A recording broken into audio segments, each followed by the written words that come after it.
Welcome to News USA Today, where we bring you the latest in trending news about America. If you are new to our channel, please hit the subscription button and turn on the bell icon to get our latest updates.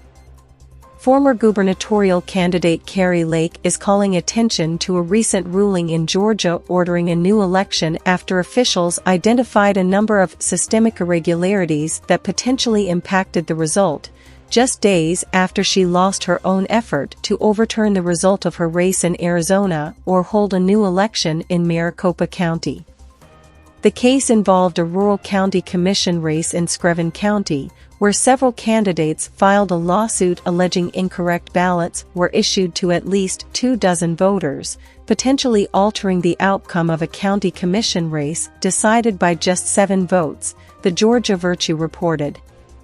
Several voters, it was later found, had been assigned ballots to districts they did not live in, meaning voters of a certain district were effectively disenfranchised from the vote in their home districts, an argument Lake made after up to 1,000 Arizona voters were provided with incorrect ballots in early voting in the fall. The judge ultimately ordered a new election in Screven County, something Lake has been pushing for in Arizona after alleging, and failing to prove, instances of rampant fraud and irregularities in her own election. Worth noting, Lake wrote on Twitter, without saying why.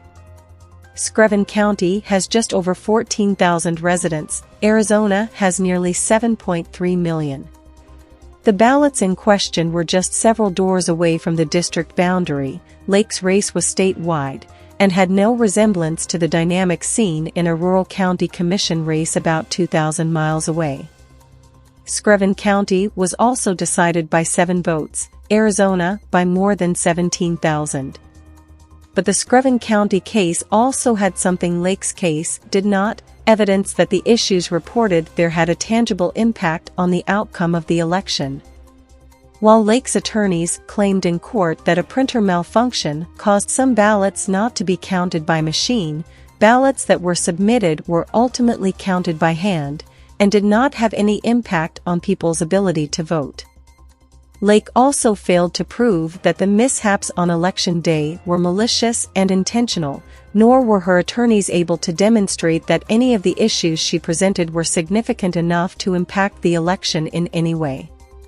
The case in Screven County, however, did, and a judge needed only 17 minutes to determine that the apparently accidental distribution of ballots might have caused an incorrect outcome. According to the law there, a new election is warranted if the number of illegal votes exceeds the margin of the results, or if it is proven there were systemic irregularities in the election process determined to be sufficiently egregious to cast doubt on the result. In this case, plaintiffs challenging the elections process identified more than 20 illegal votes that were cast for the wrong candidate, a margin wide enough to be considered sufficiently egregious and cast doubt on the result. Lake's attorneys failed to prove that a similar situation occurred in Arizona. Thank you for watching. Smash that like button, leave a comment if you enjoyed watching, and share the video on your social media. Please follow and subscribe to News USA Today, and hit that notification icon.